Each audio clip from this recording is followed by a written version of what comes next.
Hi, everyone. Today is Saturday, June 14th, 2025. I'm Jeffrey Morgan. Welcome. This is a talk that I host twice a week to discuss my experiences on the path of soul transcendence. This offering is brought to you by the movement of spiritual inner awareness with the encouragement and support of my friend John Morton, who holds the mystical traveler consciousness, which is the spiritual consciousness which does the work that we're doing here today. If you're new to the call, the format is simple. We're going to start by calling ourselves forward into the light, which is calling our awareness forward into the light of God that's already present. And then we're going to chant three Anai hues. Hue is an ancient name for God, and Anai invokes a quality of empathy and compassion. Then I'm going to play a video clip from my teacher, John Roger, about the Sati Sarmad. And then I'm actually going to read you a passage from Hazrat Inayat Khan's book, The Mystic Sound, called Mysticism of Sound, which talks about the Sati Sarmad.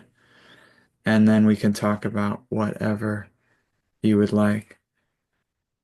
So I'll ask my friend Ron Holnick to unmute and call us forward into the light, and then we can jump right in. Thank you, Jeffrey.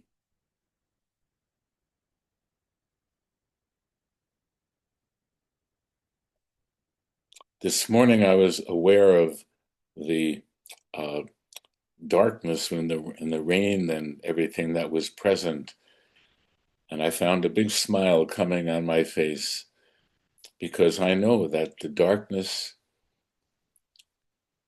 is only present and the light comes before the dawn. That, of course, is because the light is always present. And it's our job in these days to step forward into that awareness, knowing that we are all composed of the light. All we're doing is becoming more and more and more aware of it. So be it.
When we were chanting the tones here in the beginning, I was noticing that many times the energies would go into the trees around. Especially will it go into the highest trees around. And it would look almost like fireflies darting off towards trees. And so I was looking in the trees, and there were some of the Devic forms almost like bathing in the tones as the energy was coming to them, adding the lyrical consciousness of their own melodies.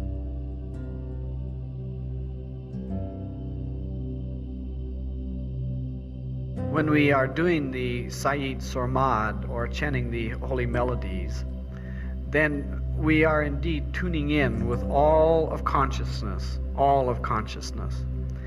And we become then one with all life. And we only feel separated when we do a trip of the mind, where we say in our mind, you're there, I'm here, we're different, and not only that, I'm better than you.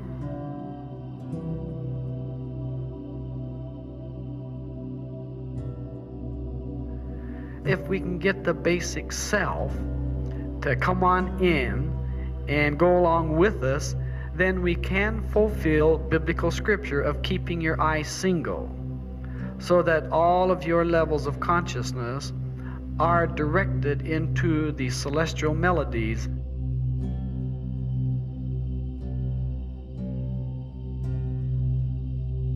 Part of the divine melodies is inspiration and intuition. It's part of the great, great, great depth of feeling that goes on in all of us.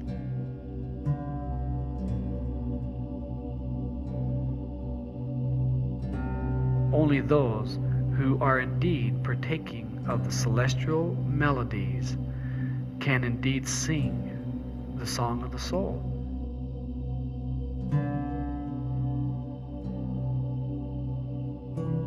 And so our presence, those who are indeed in the movement of spiritual inner awareness, who are in it, who are actively participating and drinking and listening to these nectars and divine melodies of God, of the cosmic, then must walk in this all the time, blessing all things. And even when you're disturbed, bless yourself in your disturbance. God bless this disturbance I feel in the pit of my stomach.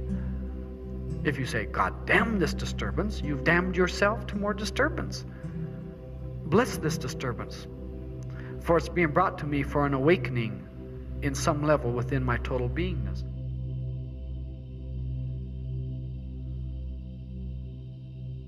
Berush Beshan.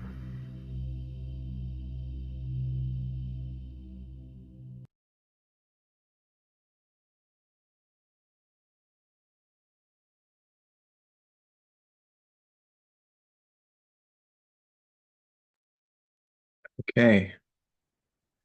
The Mysticism of Sound, Volume 2. The Mysticism of Sound, Chapter 8, Abstract Sound. This is from Hazrat Inayat Khan. So some of the concepts might sound a little familiar based on what you just heard, but here we go. Abstract sound is called Sati Sarmad by the Sufis. All space is filled with it. The vibrations of this sound are too fine to be either audible or visible to the material ears or eyes, since it is even difficult for the eyes to see the form and color of the ethereal vibrations on the external plane. It was the Sati Sarmad, the sound of the abstract plane, which Mohammed heard in the cave of Garahira when he became lost in the divine ideal. The Quran refers to this sound in the words "be" and all became. Moses heard this sound on Mount Sinai when in communion with God, and the same word was audible to Christ when absorbed in his heavenly Father in the wilderness. Shiva heard the same Anahad Nada during his Samadhi in the cave of the Himalayas. The flute of Krishna is symbolic of the same sound. This sound is the source of all revelation to the masters, to whom it is revealed from within. It is because of this that they know and teach one and the same truth. The Sufi knows of the past, present, and future, and about all things in life, by being able to know the direction of sound. Every aspect of one's being in which sound manifests has a peculiar effect upon life, for the activity of vibrations has a special effect in every direction. The knower of the mystery of sound knows the mystery of the whole universe. Whoever has followed the strains of his sound has forgotten all earthly distinctions and differences, and has reached that goal of truth in which all the blessed ones of God unite. Space is within the body as well as around it. In other words, the body is in space and the space is in the body.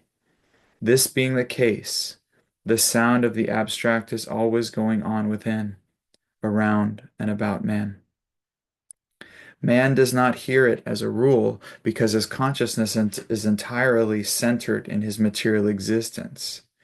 Man becomes so absorbed in his experiences in the external world through the medium of the physical body that space, with all its wonders of light and sound, appears to him blank.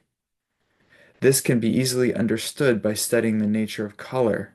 There are many colors that are quite distinct by themselves, yet when mixed with others of still brighter hue, they become altogether eclipsed. Even bright colors, when embroidered with gold, silver, or diamond, or pearls, serve merely as a background to dazzling embroidery. So it is with the abstract sound compared with the sounds of the external world. The limited volume of earthly sounds is so concrete that it dims the effect of the sound of the abstract, so to the sense of hearing, although in comparison to its sounds of the earth, are like that of a whistle to a drum. When the abstract sound is audible, all other sounds become indistinct to the mystic. The sound of the abstract is called anahad in the Veda, meaning unlimited sound. The Sufis name it sarmad, which suggests the idea of intoxication. The word intoxication is here used to signify upliftment, the freedom of the soul from its earthly bondage. Those who are able to hear the Sati Sarmad and meditate on it are relieved from all worries, anxieties, sorrows, fears, and diseases, and the soul is freed from captivity in senses and in the physical body. The soul of the listener becomes the all-pervading consciousness, and his spirit becomes the battery which keeps the whole universe in motion. Some train themselves to hear the Sati Sarmad in solitude, on the seashore, on the river bank, and in the hills and dales. Others attain it while sitting in caves of the mountains, or when wandering constantly through forests and deserts, keeping themselves in the wilderness apart from the haunts of men. Yogis and ascetics sing a horn, or shanka, a shell, which awakens them this inner tone. Dervishes play the nai, or algoza, a double flute, for the same purpose. The bells and gongs of the churches and temples are meant to suggest to the thinker the same sacred sound, and thus lead him toward the inner life. This sound develops through 10 different aspects because of its manifestation through 10 different tubes of the body. It sounds like thunder, the roaring of the sea, the jingling of bells, running water, the buzzing of bees, the twittering of sparrows, the vina, the whistle, the sound of shanka, until it finally becomes Hu, the most sacred of all sounds. This sound Hu is the beginning and the end of all sounds, be they from man, bird, beast, or thing.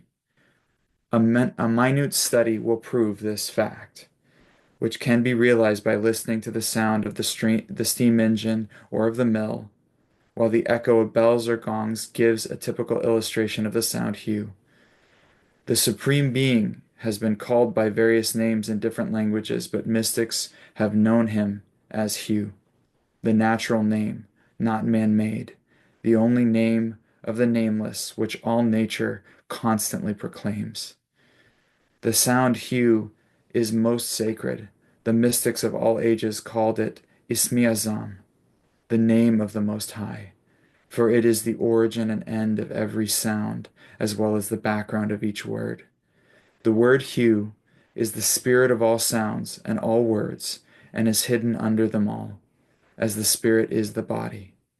It does not belong to any language, but no language can help belonging to it. This alone is the true name of God, a name that no people and no religion can claim as their own. This word is not only uttered by human beings, but is repeated by animals and birds. All things and beings exclaim this name of the Lord, for every activity of life expresses distinctly or indistinctly this very sound. This is the word mentioned in the Bible as existing before the light came into being. In the beginning was the Word, and the Word was with God, and the Word was God. The mystery of Hu is revealed to the Sufi who journeys through the path of initiation. The more a Sufi listens to Sati Sarmad, the sound of the abstract, the more his consciousness becomes free from all limitations of life. The soul floats above the physical and mental plane without any special effort on the man's part, which shows its calm and peaceful state. A dreamy look comes into his eyes, and his countenance becomes radiant. He experiences the earthly joy and rapture of wajad and ecstasy. When ecstasy overwhelms him, he is neither conscious of the physical existence nor of the mental. This is the heavenly wine which all Sufi poets refer, which is totally unlike the momentary intoxications of the mortal plane. A heavenly bliss then springs in the heart of the Sufi. His mind is purified from sin, his body all impurities, and a pathway is opened for him towards the world unseen. We begin to receive inspirations, intuitions, impressions, and revelations without the least effort on his part. He is no longer dependent upon a book or a teacher or divine wisdom. The light of his soul, the Holy Spirit, begins to shine upon him. I, by the light of soul, realize that the beauty of the heavens and the grandeur of the earth are the echo of thy magic flute. Shafir. All right. Thank you for your patience with that reading. Thought it was an important one. What would y'all like to talk about today?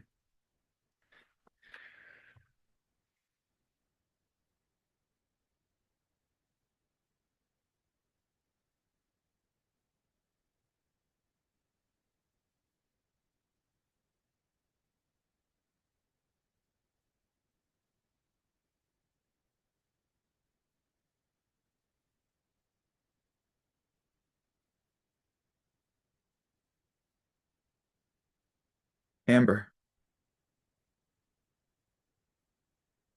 Oh yeah, I gotta do the thing. One sec.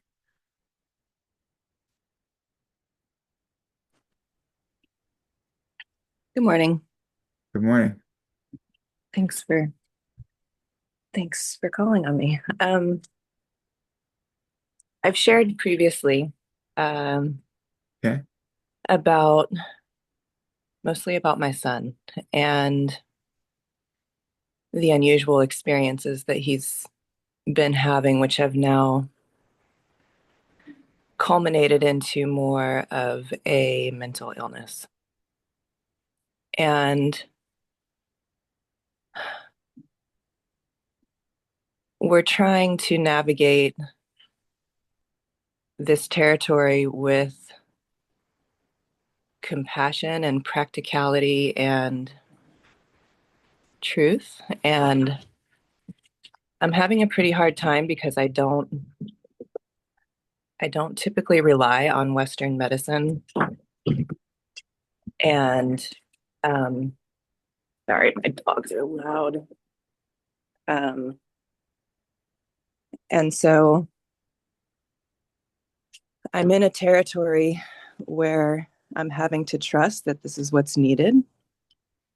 And yet I'm terrified. And I also simultaneously, it's like I'm holding this perspective that I believe him on some levels, that the things that he's experiencing are spiritual. I believe that there is a level of spiritual relevance to what he's going through, and yet it's become distorted and dysfunctional. And so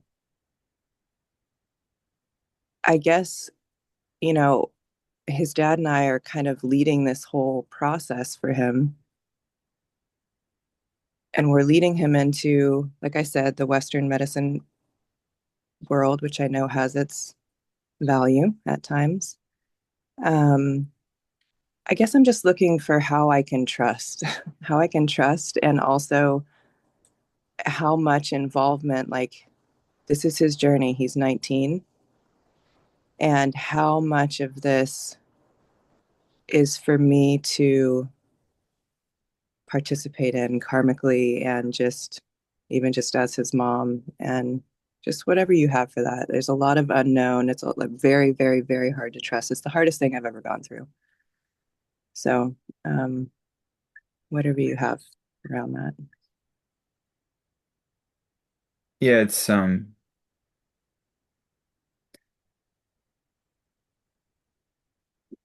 It's interesting.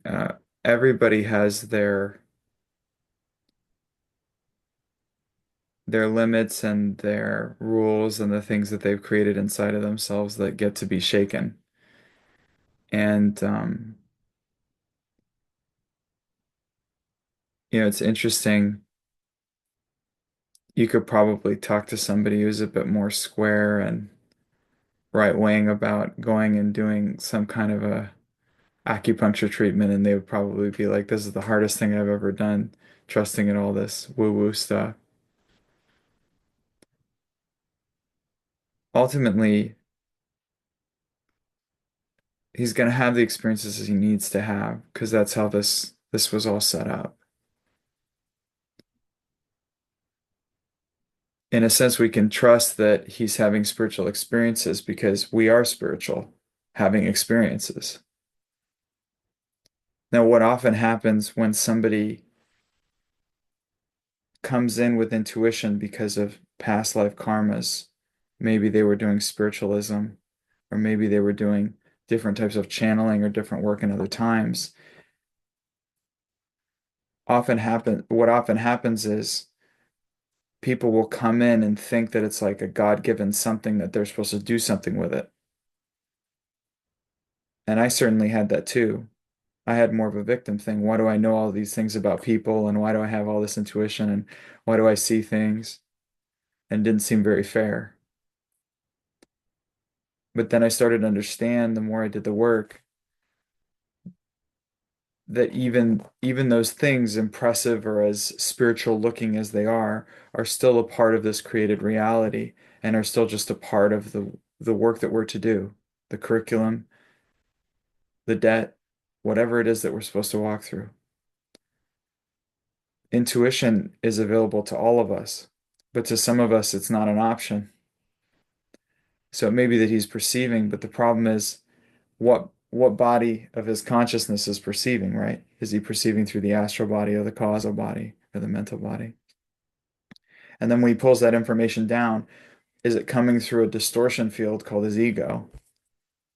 And the real tricky part is I've worked with people who could be diagnosed in a sense with like a schizophrenia or delusional something or other. And to a large extent,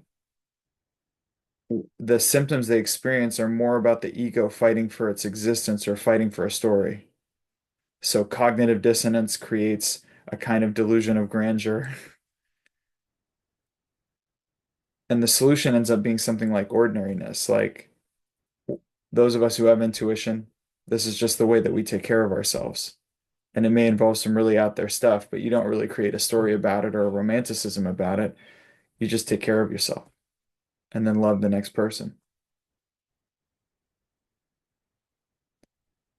In these types of situations, it's very easy for you to interpret it through your ego and think, how did I let this happen? How did this happen? Is it mine? You know, and am I betraying him by doing the Western medicine or doing whatever? I've never really found any of those statements or the stories behind them as useful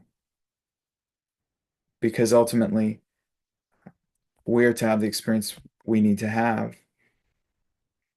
And really the freedom comes in the unconditional loving and in the witnessing of the divine. And in a sense, for some reason, it, it reminds me of, John Morton once told me the story, and I think he said this publicly, but he said to JR, I, I would lay down my life for you. And then JR said something like, but would you live for me? And it's really easy.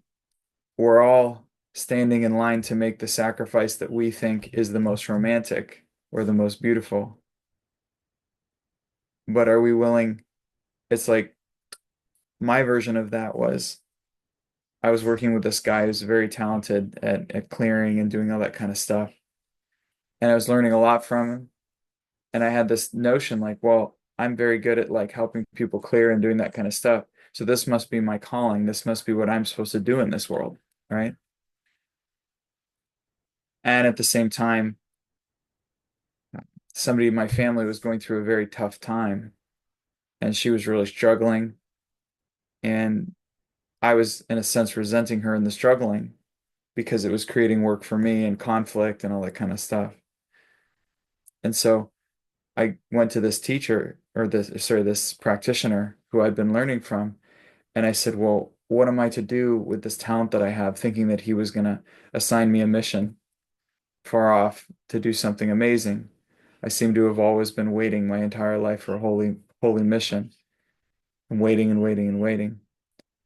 And he looked at me and he said, well, I actually think your purpose is to support so and so. And it was that person in my family that was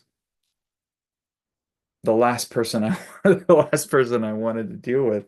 Oh, maybe and I think he said to boot, it was like I think all of your clearing work has been leading up to you assisting that one person.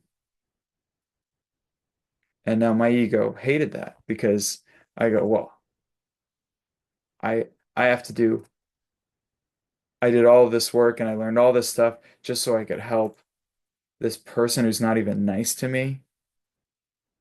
You know what I'm saying? And I once heard a story. It didn't sink in like I was really pissed off at the guy actually when he said that to me. I was resented him for probably months. But in hindsight, it was the truth at that moment and it's really liberating. I remember hearing a story about John Roger. We took a trip when I was about 14. I was on this trip that with John Roger and John Morton and we went all over China. And I was 14 years old and we got to see the Yangtze River dam before it was complete. So we got to see all the tombs and the gorges and stuff before they were flooded. It was so beautiful. And fast forward to around the time that John Roger passed into spirit, and I was playing basketball with some of the guys who lived up there at his house that would take care of him. And we would really mess with each other, and but sometimes we would sit and talk. And I remember hearing something to the effect of like that John Roger had met some little girl through a fence at a schoolyard and just connected with her, and that he had said he'd given her like her soul initiation or something, and that was the purpose of the entire trip, so he could meet that one person.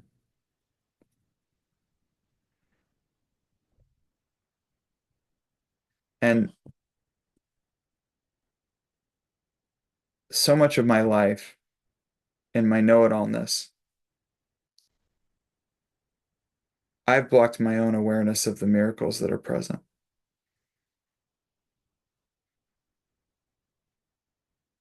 And if Western medicine is his curriculum right now, can you deliver that curriculum with absolute love and understanding? If that's what he has to learn and what he has to experience. And does him taking a pill get in the way of you seeing him as soul and divine regardless of his physical expression? The truth is, mental illness is just another form of experience that we are to have here. And we probably have all had it. We probably have all done it in other lifetimes. And if this is what he needs to walk through for his next level of freedom, can we not be thankful for it? Can we not bless the whole process? And I know it's difficult. And I know if you could, you'd probably want to take the pain away from him. But so much of the pain in my life has been a baptism. So much of the pain in my life has taught me the most important lessons. Would you deprive him of the value of those lessons and the value of that pain just to avoid the discomfort of watching him in pain? Sometimes the most loving thing we can do for another person is to let them suffer the forgetfulness, let them suffer the confusion of this level while constantly affirming that we know who they truly are and we love who they truly are, and that nothing will ever change that. Sometimes the most loving thing we can do is simply witness the divinity in another from a distance. And it's not bad, and there's no such thing as the mind is going to create what a good mother looks like. And you're probably never going to meet that because minds are not for reality, they're for concoction and oversimplification. I think it takes an incredible amount of courage to cooperate with the flow of spirit, to cooperate with the flow of a person's energy. It takes such courage. And I didn't realize that to the extent that I do now as a parent. I look at the unconventionality of decisions and things that my parents made, and I just think it was very courageous because they really did treat me and my brothers each very, very, very, very, very differently. And some of us resented that. I know my younger brother complains about it quite a bit. But it just takes great courage and integrity to do what's present. And you will be more able to be of greater support if you can find it in you to not judge yourself about it. The thing that you can do right now and continuously is go inside and be with him and just keep loving him and talking to him and ask him what color light he'd like to be bathed in and ask him what angel he'd like to support him at this moment. Ask him what spiritual force. Ask him if he'd like a little bit of a massage from Jesus Christ and then bring Jesus Christ in and give him a massage. Maybe he'd like martial arts lessons from Saladin. You could bring any inner master in you want. But you just bring it into your heart and you just continuously bathe him and anoint him so that when he's around you, all he gets is that safety that you've already prepared a place, that you've already created peace, that he doesn't have to bring it to you or do anything for you. He can just bathe in it. And that you're a place of safety. I remember having so many opinions about my mother when I was growing up. And I also remember never hesitating to tell her my deepest, darkest secrets growing up because I knew that whatever else she was at any given moment, she was a safe place for me.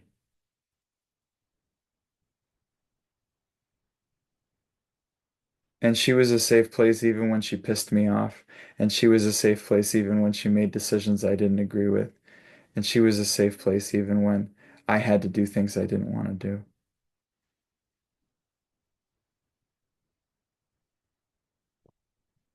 And that was always more than enough.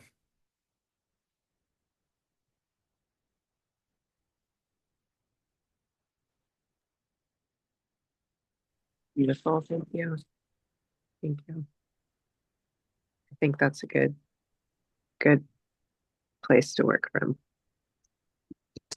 I think so. Yeah. And God's got him. Yes. Yes. As God's child, and every now and then you can say, "Hey God, this is your kid. You tell me what to do." Yes. Yeah. Okay. Thank you so much. God bless you. Bless you.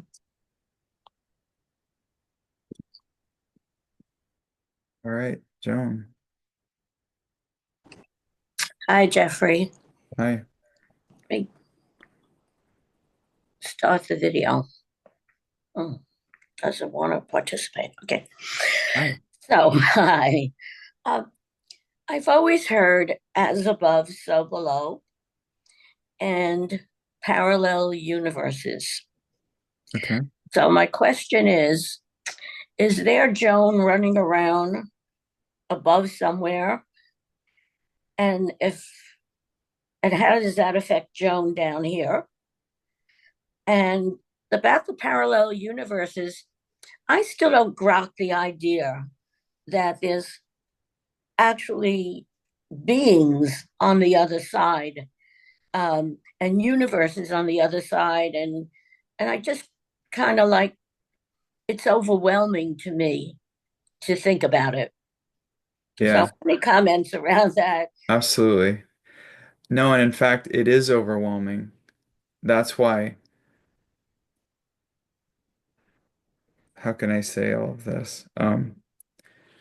The soul is an individuated expression of God's complete manifestation, expressed within a created field that can obtain experience from that process, right? A lot of people like to think about embodiment and experience acquisition by the soul as a very linear process in time.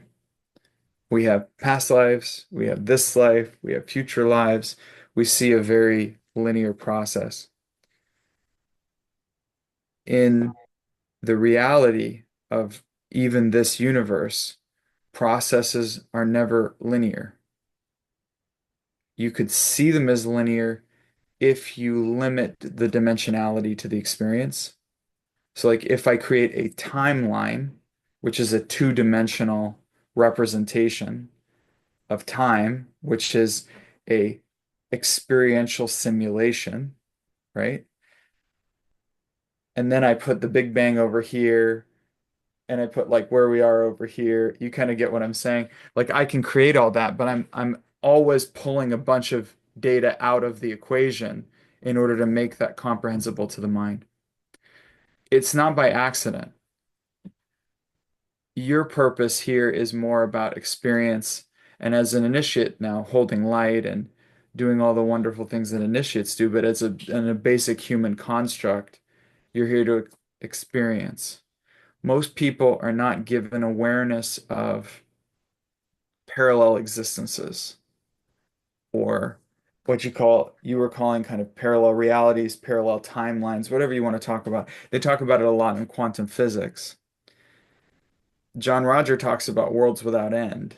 Mhm. And in that sense, we can just say in a very simplistic way, the soul is very uh, open and eager for experience. And there are many ways in which the soul can gain experience.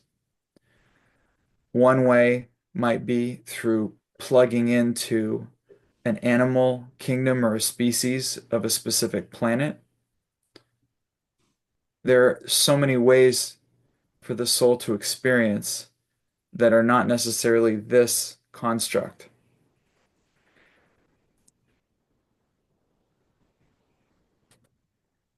There, so in a, kind of short answer to the question, yes, all of that's going on. And there's a reason why you don't experience it because most people can't handle it from a conscious level and it would get in the way of their experience level here. And it's not something you have to worry about, like in the way that you don't really have to worry about soul transcendence, because that's just your soul working with the mystical traveler consciousness. And that just gets taken care of in ways that we can't explain or fully understand. As above, so below is interesting as a statement. One interpretation of as above, so below can simply be seen as the reality that we tend to project qualities onto God that we ourselves experience on a consciousness level. If you look at something like the pantheon of the Egyptian or Sumerian or even Indian cultures, um, I could give a ton more examples. Chinese culture, right? There is a pantheon and societal structure created about gods that is a direct reflection of the governmental and agrarian societal structure that's created below. So in one sense, the way that we relate to God is the way that we relate to ourselves. So that's one way of looking at as above, so below. Another way of looking at as above, so below is movement gains density through the expression of creation. So most all actions originate in a subtle unconscious level and gain form as they enter the physical.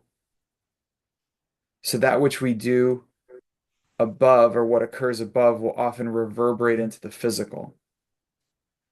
For example, many of the physical wars that occur have their origin on a different level of consciousness, and simply the effects of it are felt here physically. So in many ways, it's kind of funny to me at times. We do the peace talks and we try to talk through the logic of the physical causes of the war, but there's a cosmic cause of the war and there's a spiritual cause of the war, and that can only be addressed through the individual process of the movement of spiritual inner awareness. So we have a very externalized society that doesn't often deal with the root of things. I wrote a poem by Rumi that talks about everything having its roots in the spiritual world. I think the as above, so below statement from Hermetic philosophy, and you can see it in the Emerald Tablets, is also used in the context of religiosity. So you had a system of control in the stratified agrarian societies of the Bronze Age, and then you started to have that control in the theocracy of the Catholic Church, where the Pope's will is immutable because it's said to be God's will, Pope's will, as above, so below. So you see how it can be used as a power structure. From the perspective of the multidimensionality of human experience, it's also very valuable to understand as above, so below can mean that we're all one, a oneness, a spectrum of expression within causal reality, but ultimately our origin is divine and our source is divine. Therefore, as above, so below, we are divine even in this manifestation. But it's a complex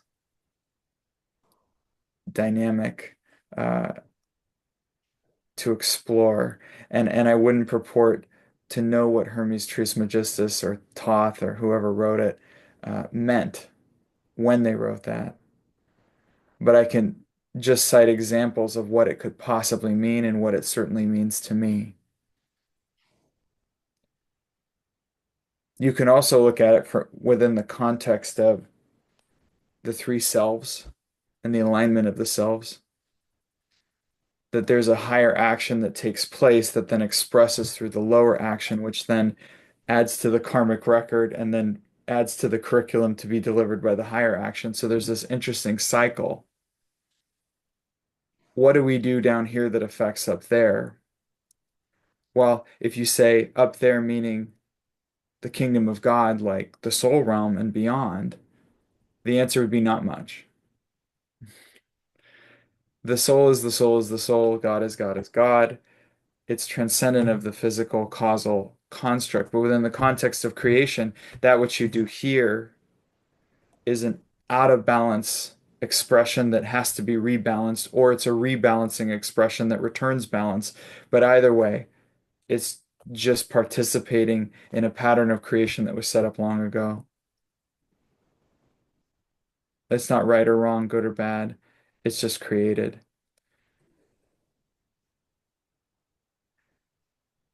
In terms of experiencing parallels, I don't think that's important to do unless it's important to do.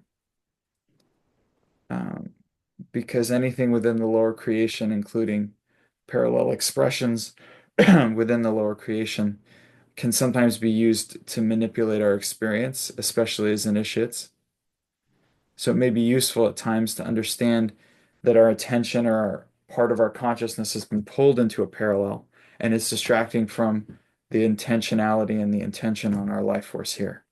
So that can be an interference. There are some 108 universes, 109 if you count the one in construction. And I've heard in seminars John Roger talk about some of us are actually helping with the construction. So if you then extrapolate that out to each universe having parallel expressions, because ultimately time is quite a bit more fluid than we give it credit for, then the parallel expressions give us what John Roger talks about again, worlds without end. It's not important that you conceptually understand any of what I just said. And I don't think it's important that you understand as above, so below. I think knowing that you're love and knowing that you're God is far more important than what I just said. So if you got loving from what I just said, that's much more important. Yeah, it's way above my pay grade, everything that you said, but I'll just give it up to God. Thanks, Jeffrey. God God bless you. bless. Thank you. Jeffrey Tessier was apparently attempting to raise her hand. She was raising it physically, but not electronically, in case she's... Marie-Françoise Tissier. Okay. So I'm speaking English for her if she speaks French. Perfect. I've asked her to unmute. She has to hit the unmute button now. Marie-Françoise, il faut que tu enlèves ton micro. On t'entend pas.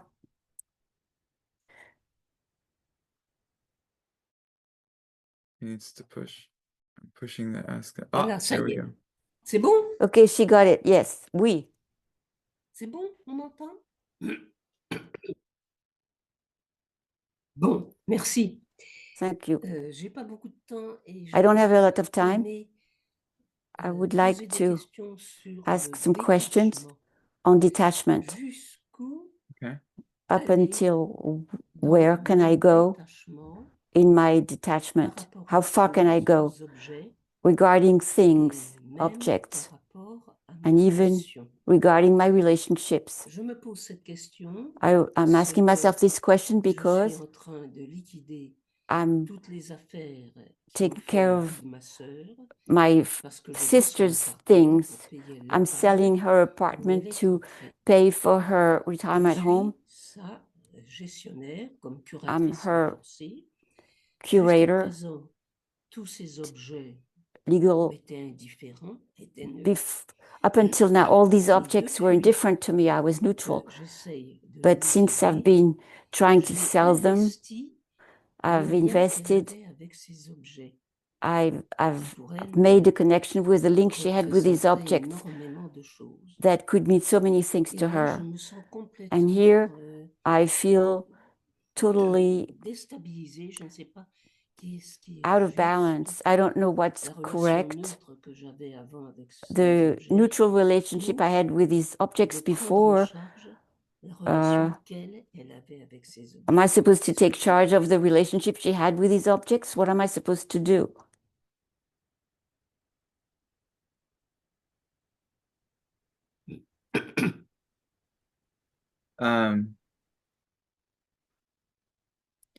Well, if I followed what you were saying, it sounds like you're in the process of selling objects for that person and you're having some confusion because you know that some of them would have been precious to her. And so you're experiencing some inner conflict with what you should sell and what you shouldn't. Is that accurate? Non, non, So what is it? No. non. C'est la totalité de ce qui lui appartient It's the totality of what she que je owns vis that I'm living as, that I'm experiencing as, l'affection qu'elle avait pour les the choses. affection she had for objects. That's what I'm experiencing. Chez nous, In les our objets family, ont une things valeur de have a vie value of living, a living très value. forte. That's very strong. Et donc, And actuellement, so right now, je sens que I chaque feel objet that que j'ai each à object that I liquider have a to un vécu. sell has a life Et of en its tant own. que gestionnaire de And ses as affaires, the person est-ce supposed que to je take care prends of ce her vécu estate, en compte ou est-ce que should I take je n'arrive her plus à me situer? own experiences as my own, or I don't know what to do. Yeah, I think for Merci.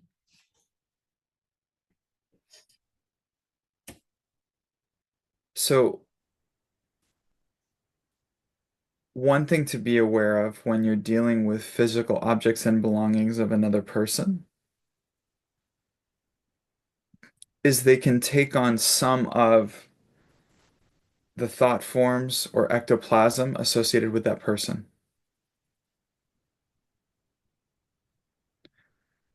So energetically, the object contains some of the attachment level, the intentionality, the intensity the person might have had for them. Therefore, it may make it easier for you in this process if you do something very, very simple, like take a little bit of lavender oil and just because it's symbolic for the basic self, or frankincense oil, and just touch it and say, I ask for the light to bless this and clear anything that's in this for the highest good of all concerned. And you can start to do that with the objects because what'll happen is if you are touching something that is an object owned by somebody with a high attachment level, it will get into your auric field and then will start to influence aspects of your psychic centers. Now, that doesn't matter if you're highly soul referent and in a state of almost like SE's connection to your soul, because you'll just go, oh, look, that part of my body was triggered. And it'll be observation. But a lot of people don't maintain that consciousness all the time. So it becomes static in the channel. It becomes noise in the consciousness. Ultimately, the opportunity we have in any decision is to let go of the stories and simply be present with the energy just as it is. We use the first law of spirit, acceptance, just seeing what it is that is flowing, the energy as it is. And then the cooperation comes in when we allow ourselves to flow with what the energy wants to do. Attachment and desire often exists within the story of who we think we are. We create a story called This is who I am, and therefore these are my obligations, and this is what I have to do. The more we let go of that story, the easier it is to simply do what God has for us to do. I often experience that in my relationship with money, where I used to have more worry about it. And now I keep cash in my wallet just so I can have money if the light hits me when I walk by somebody who needs money, so I can just give it to them. It is a little joy and pleasure that I give myself to be able to follow the Spirit without hesitation. You can make this process the same process where it's not about the object or the person or the story, It's just about following the loving. And when attachment and upset comes up inside of you, that is not a block to you doing the work that you're supposed to do. That is the work that you're supposed to do. That block, that upset, is the one that you are to love and to serve in that moment. So if you have a part of you that is stuck or upset, like when you're worrying and saying, am I doing this wrong? Or did I offend this person? Or am I dishonoring their memory? Whatever that story is, that's representative of a part of you that feels the hurt or feels the block or feels whatever it is. And that's a part of you that you get to love and serve and heal. Now, you're projecting and transferring that hurt or that button that you have onto the circumstance with the objects. But ultimately, it resides in you, and that is exactly where it can be healed. So I would not, it's like the motto in public relations, never let a good crisis go to waste. If this triggers parts of you, be thankful that you found them so that you could love and serve them into greater healing. So I would do both, and I would not make them the same. Your upset is your upset, and your upset is your opportunity. The decisions that you make, I find the clearest decisions are made in what John Roger calls co-creatorship with God, where God is our partner in every decision that we make. And we allow the flow of loving, the flow of the divinity that we are, to dictate the decisions we make rather than the stories that we tell ourselves.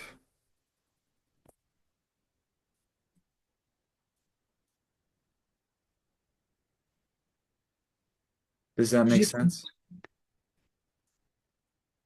Est-ce que ça a un sens? Merci de m'aider.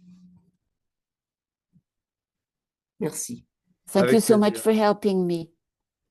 Avec plaisir. Merci.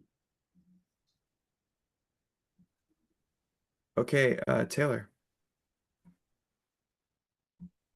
Hi, thank you. I wasn't sure that I was going to make it in, but I really appreciate you calling on me. This is my first, not my first meeting, but my first time speaking. And I wanted to, I guess my question is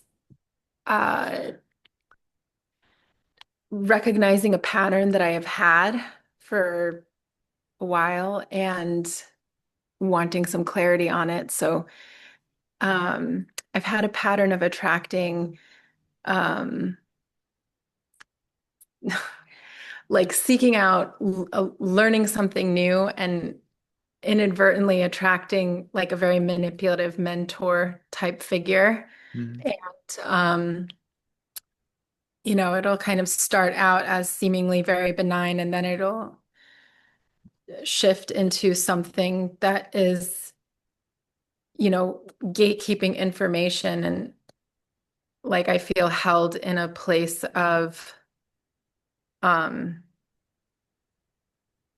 maybe like entertaining someone and then I kind of realize I'm like, okay, I'm not going to learn from this person. It's time for me to move on. And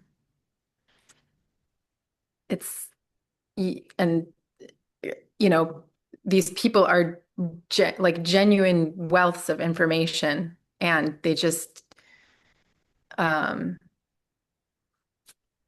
Creepy old man. and I get a creepy creepy type response. But anyway, yeah. So, Mm. uh, but it's not like a spiritual, this isn't seeking spiritual information. This is like seeking learning like a new technical skill or a process or, just in general experiencing the 3D world type of thing. Got So it. So every time you go to learn something from somebody, they get creepy? I don't want to say every time, but they're just in Sorry, their there's an alarming trend that okay. There's a trend, and there tends to be like for some reason they just see me as like an emotional like to provide emotional support when I'm like, wait, I'm not here to do emotional support. I'm here to just like learn how to blank, blank, code. blank. Yeah. Yeah. Yeah. So there's just like a lot of blurring the boundaries and I kind of um also uh, try to figure out how can I like delicately and compassionately set about like can I delicately and compassionately set a boundary so that it can stay like on a cleaner level than you know st because I know students of these people and for instance that don't have that experience and it just seems like there's a way that they can navigate working with that person and receive all the benefits of what they have to offer without the emotional baggage aspect. But I feel like I'm kind of, you know, experiencing like gatekeeping and yeah, So gatekeeping meaning they refuse to share information with so, you? like refusing to elaborate, maybe just keeping it vague enough or giving me just a little bit, but um not enough to like complete the Yeah. lesson or thought. And it's almost like just to keep me in this holding pattern of like And has this forced you to be more like autodidactic or I always am like, okay, if I need to go and learn, like, yeah, I do go and I you just become, go teach yourself? yes, yes. And, Got it. and, uh, and it's fine. And maybe that is kind of like one of the lessons of that. But, um, I also look forward to being able to like have a really good teacher in certain aspects of the things that I want to learn, which I would be so Yeah. grateful to have that. And I'm getting teaching on how to deal with personality dynamics instead. So I would like to learn the lesson and be able to clear it. Um, Got it. so thank you. So yeah, there's a couple pieces here. The first, I would say, is we often assume that what we go seeking in our mind is what we're seeking energetically, and those are not the same. Mhm. So it may be that we have a signal being sent through the subconscious level or the basic self level, or even within the auric field that is giving that is signaling or giving information that we don't consciously want to communicate. Mhm. You can see this a lot with um,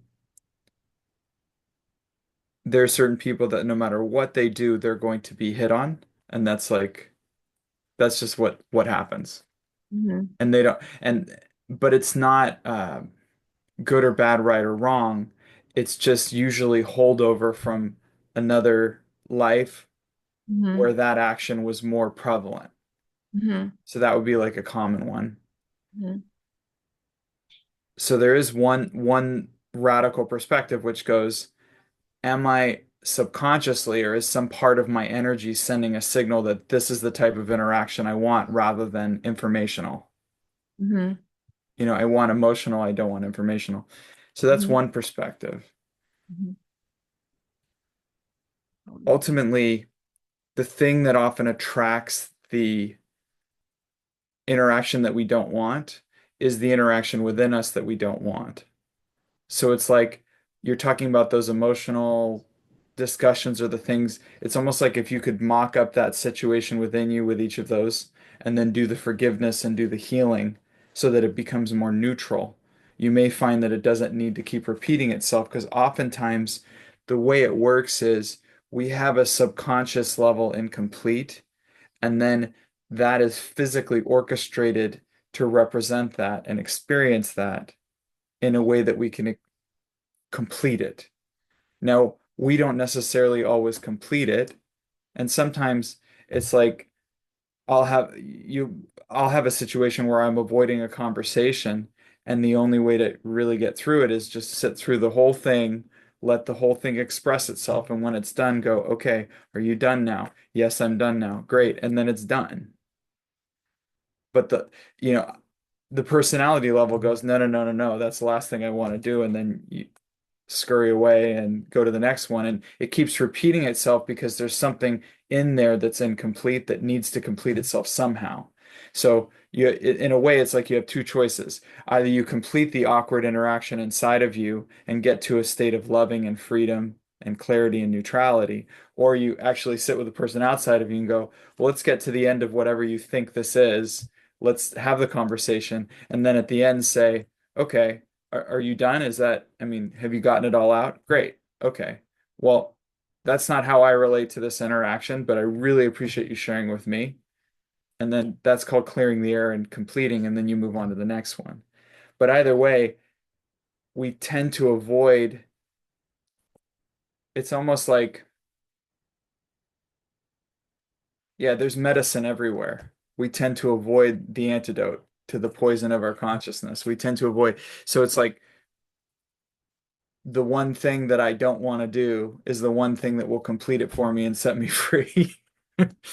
It doesn't mean you have to do anything with that. And I understand it can be like, hey, I don't want to get emotional. I don't want to. Well, some part of you does. That's why it keeps creating this. So you just walk through it. That's one piece.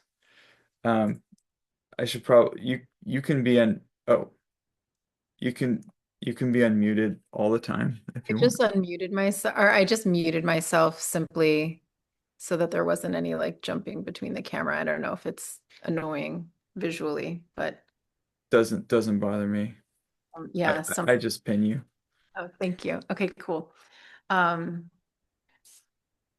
yeah, I sense that. And I um I feel like every time this type of situation comes up, there's always a new aspect of learning how to be strategic, compassionate, and delicate, and also, But maybe don't be strategic, compassionate, and delicate. Maybe just have a direct, honest conversation and get through it. I mean, I find honesty is very clearing. So like I I've had to work on my diplomacy. I can be way too diplomatic, and I'm working on being very, very direct. I have no problem being honest. And in the past, I have had maybe a little bit too much blunt. I've been too blunt about things, and I almost am like kind of reeling a little bit back from that.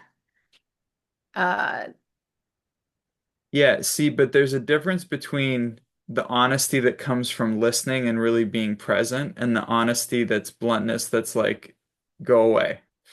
okay. That's different. So there's bluntness that says, I don't want to deal with this, leave me alone. And there's Okay. bluntness that actually enters the conversation, lets it go to the end, and then goes, okay, I've really heard everything you said. Here's my honest feedback based on everything that you said. Mhm. There's a Right. difference between honest deflection and honest engagement. Mhm. Does that make sense? Yes. And um, sometimes I wonder if the people that I'm interacting with are capable of having honest engagement. I don't necessarily think that there's a capacity or an interest on their part, and that's where I feel like it Yeah, almost yeah. isn't what I I say. Like I, I you think to know, some extent you're missing the point in the sense of that's me being blunt. I think to some extent it's not about it's not about them at all. Mhm. It's about finding the medicine that will release it. Who the hell Hmm. cares what they understand? Okay. It only matters if the energy moves inside of you. Okay. If it clears and releases, then it worked really well. Hmm.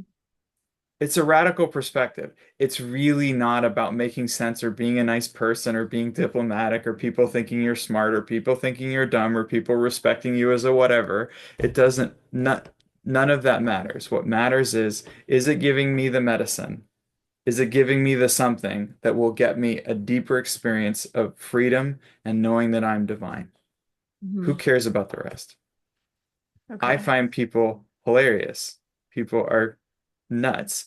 And the beauty of it is this all might also be part of a karma that's teaching you, hey, you've gone out and done the I need a teacher to tell me what to do thing for so many lifetimes. Here you are being told you get to be the teacher of yourself. Go inside, find the information, do your own research, figure it out for yourself. That might be the message. I Hmm. mean, look, I only had to get really, really bad advice from people like 30 times before I was like, I just don't have a good karma with getting advice from people. I have a really good karma with doing my own research, so I'm going to go do my own research. No, and Okay. I'm serious. I really do not like if I ever ask somebody on this call for advice, just don't give it to me because it's going to be bad and it won't be your fault, I promise. It's the karma. Fair enough. So it may actually be that you're being told you put people on pedestals, you think people have something you don't, and you disempower yourself from a negative ego perspective to try and Right. be humble or whatever. But you may be the smartest person in the room, and that's fine. Yeah. You might be smarter than the teacher, and Hmm. that's probably happened to you too. I can tell by your intellect it probably has. So I'm just going to assume that you're real, real smart, and that's good. And you don't need to disempower yourself in relation to teachers. You can just make it a relationship of equals. Like maybe they have some information I want, but they're not a teacher. They're not. So it's also being aware of the way in which you create role differentiation and hierarchy inside of yourself and how that invites in karmic situations. You get Hmm. what I'm saying? That And really resonates, that bit. But yeah. I mean, it's all resonating, but I want to say that bit is like a little especially poignant for me. But I suppose I could have started with that one. no, I mean, no, no, I no. We saw got them both. here. But yeah, the hierarchy thing, Hmm. it's a tough one. I struggle with that one too. I would love to just be the disciple of John Roger who reads my discourses, does my spiritual exercises, and doesn't talk in front of groups. But my karma seems to have other plans, and God seems to have other plans. So here I am talking in front of a bunch of people on Zoom on a Saturday morning, and I get to meet you. So life's good. Hmm. It's great. I think it's the combination of the two. That's why I said never let a good crisis go to waste in the Mhm. last conversation. It's like if there is something to clear through your avoidance of emotionality or your avoidance of the emotional part of you or not wanting to be perceived as emotional or whatever it is, that means that a part of you is in prison. So, this experience has really just kind of culminated in the realization of the pattern. I mean, prior to me bringing it up to you, but I'm just saying, um, before I feel like I was really kind of stuck in the manipulation and not aware that I was, not aware of the environment that I was in or the mental state or whatever. And I feel like when the realization happens, it's kind of just like an Yeah. explosion of And awareness, and that's like kind of I'm also having the emotion associated with that of like the surprise and like oh my God, like my mind is just like oh my God, how but karma is by its nature manipulative.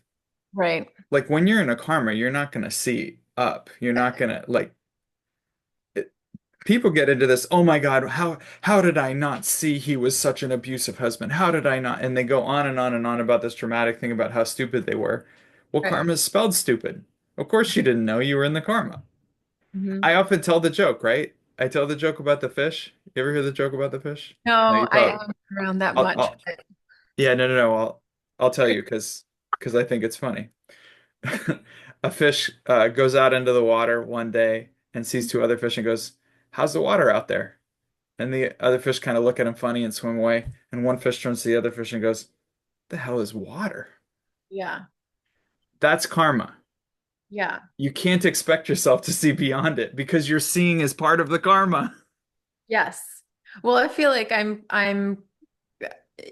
the awareness of the pattern is really kind of like attuning me to That a usually means that the pattern is coming towards an end because now I you have awareness of it and now you can exercise agency with it.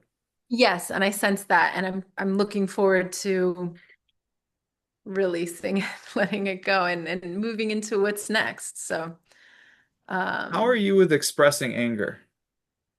it's been interesting because I've done recently quite a bit of rage release, and I've just gotten comfortable with it in the last maybe like 3 to 5 years. And before, I mean, I grew up in a very Yeah, so the anger was not okay type of environment. So it was yeah, like, I could tell how that. do I express this? So so rage release isn't getting all of it. So the way that you do anger is you direct it inward because you don't allow yourself to express it directly. Right. And rage release is your attempt to vent energy from your nervous system, but it doesn't necessarily uh, affect the energy blocks and the emotional blocks that you have elsewhere in your consciousness. Mhm. So that's why I was saying directness is not avoiding confrontation or by being direct, like Right. dismissive. It's engaging with it and then being direct and going, I don't like that you do that to me. I don't like that you said it that way. I don't like, it's not saying like, oh, you're an asshole or like what. It's not entering into judgment, but it's being real honest. When you said that, it made me angry. Hmm. It Hmm. doesn't mean you're right or wrong or evolved or not evolved, but it's more like how do you take care of your body because it's not flowing. And I Hmm. think rage release sounds fun. Oh, Uh, I don't think it's fun. I don't think I it's don't fun, know. but I think that That was it's I had a question mark with that. getting the, I don't, I want to say like I don't enjoy it, but I feel like, exercise It is vents a the, portion it vents a portion of your energy, but it's not sustainable for two reasons. One, you accumulate anger in small ways throughout the day. Mhm. No, I'm talking about you personally. You accumulate Um, angers subconsciously okay. about things that occur that you think should be different than they are in microscopic ways. So that's one piece. It will accumulate over time. And then between the time that you accumulate and the time that you vent with rage, quite a bit can be blocked energetically in your body, which can lead to things like stress or affect your sleep or like things of that nature. So that's number one. Number two, the rage venting thing isn't getting all of the energy that we're talking about. Mhm. You kind of need to you have the opportunity, let's say, to repattern and fall Mhm. in love with directness in a loving directness, like not directness in an intellectual way, directness in a vulnerable way. I think you can be very direct intellectually. I'm sure you can take people apart intellectually if you want to. I'm talking about, I don't mean to be taking people apart though. I understand what you're no, I know saying. you can. I can see that too. But no, no, no, but that's not bad. I did that too. You know, Mhm. when I was a kid, people would like I was weird, right? I had all this intuition and stuff. People would be like dicks on the schoolyard, so I would just make them look really stupid in class a lot. So I could look, I'm raising my hand. I get that you're protecting that vulnerability. But when you get to a place where perfect vulnerability is perfect protection and you can express the tenderness of your being, that tenderness can still a hurricane. Cool. It's the power that you have. It's the ultimate power that you have Mhm. that's that's much, much bigger than your mind. that your tenderness is like a huge force. Cool. I mean, and I feel comfortable within that. Um, I guess it's just I don't know what to say. You're laughing at me. I'm crying. Oh, you are. You're so sweet. Um, yeah. I don't know, I kind of lost my train of thought, but I guess Good, adjusting. Thank you, Jeffrey. good. How does that all feel? Clear and um